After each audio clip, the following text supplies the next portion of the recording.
A panel of 3 Superior Court judges has now given a thumbs up to 13 newly drawn congressional districts for North Carolina. Candidates for the U.S. House of Representatives have begun to file for all 13 seats. All of this follows a court battle over what is or isn't too partisan when it comes to election districts and what is or isn't a competitive district. Rick Henderson is editor-in-chief of Carolina Journal, and Carolina Journal has been following all of the ins and outs of these court battles very closely. Rick joins us now with an update. Welcome back to the show. Thanks, Donna. So give us a sense of what the 3-judge panel said when they issued the ruling. The panel was clearly, by the way, 2 Democrats, 1 Republican on the panel. The panel was clearly troubled by the fact that there were a lot of factual disagreements between the plaintiffs and the defendants. The plaintiffs were a group of Democrats led by former Attorney General Eric Holder. This group is going around the country basically trying to sue to get Republican-led redistricting efforts to become more democratic. Not to become fair, but to become more democratic. And they're only suing in states in which Republicans have drawn the maps. Exactly, that's right, whether it's the governor that does the process or the legislature does the process, however that works. And the defendants was the state of North Carolina and the General Assembly, essentially, because the General Assembly draws the maps. And the arguments that the 2 sides had were very different, and also the facts were very different. For instance, the attorney Phil Strack for the defendants said that something like 35% of North Carolinians would be living in new congressional districts.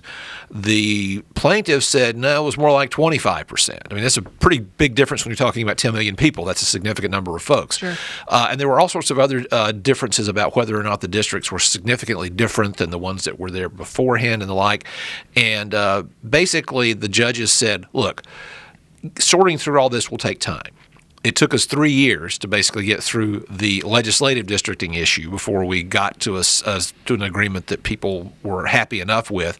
We don't have time. As Judge Paul Ridgway, the senior judge, said, the people need to vote. And it's time for the people to vote. And so his argument was that candidate filing is open.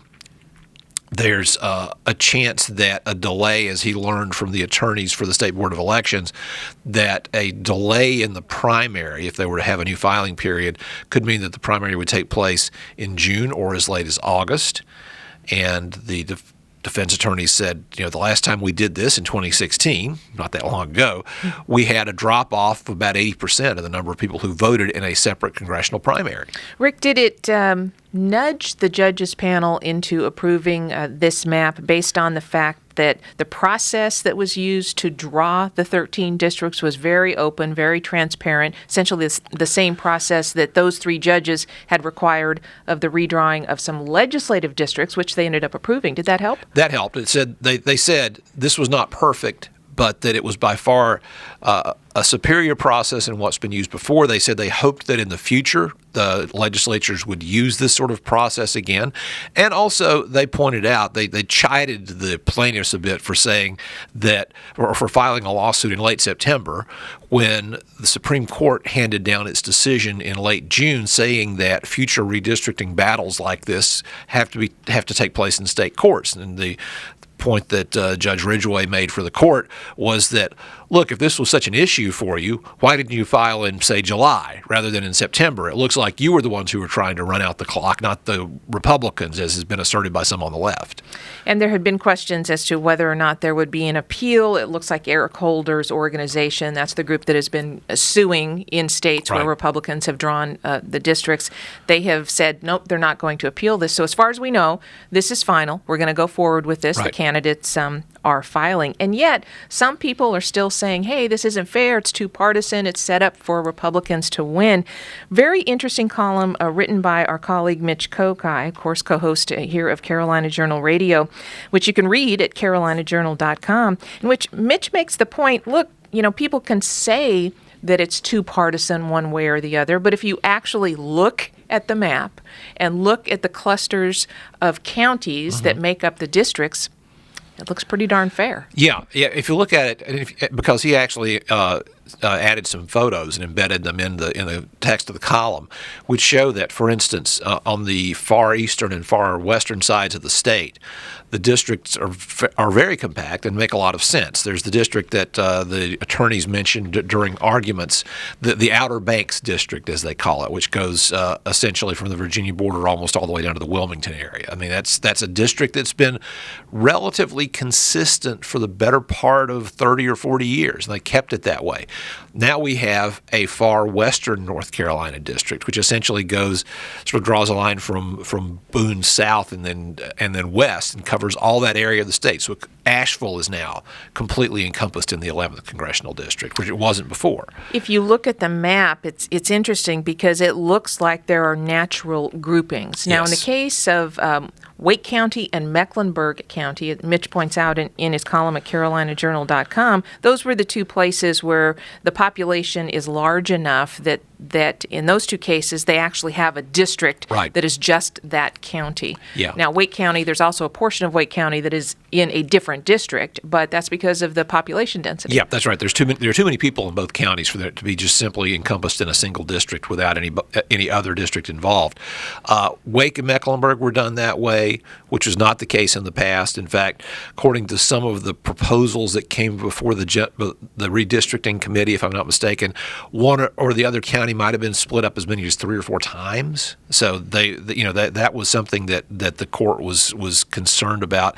Secondly, Cumberland County, which has been divided in almost every previous map, is now unified one district. There are also other voters involved, but still Cumberland County is now a solid district. And so you have the Fort Bragg area, you have that very strong military area, all to be represented by one person now. And Rick, if you have been watching these maps and have looked at the previous maps used for a number of years, what is now no longer there in the current map that we will be using is what's known as the Snake, the 12th district over in the Charlotte-Mecklenburg I-85 corridor that Democrats had cobbled together to make a district, and it became kind of the poster child for gerrymandering. It's gone. The Snake's gone. The shrimp or the lobster or whatever the first district sort of looked like, that's gone. And so the districts make sense both if you look at them from a standpoint of a geometric standpoint. For instance, the 5th district stretches from the Virginia border to the South Carolina border, but it encompasses essentially the foothills, the western foothills. And so that's something that's a different design because the representative there, Virginia Fox, has basically done the northwestern corner of the state. But still, even so, you've got to have a district that either runs north, south, or east, west. Yeah, they had to make that choice. And they've decided basically to come with measurement and with designs that are pretty, that make some sense in that way. So now we have the maps, the candidates are filing, and we will be voting using these maps. But there's a new census coming up in 2020, and after every census, there is a redrawing of the maps. There's some talk that North Carolina, because of our population growth, might have an additional district. So are we going to be back in court again? Possibly, but we will have another district because we almost got a 14th district in 2010, but we will have a 14th district.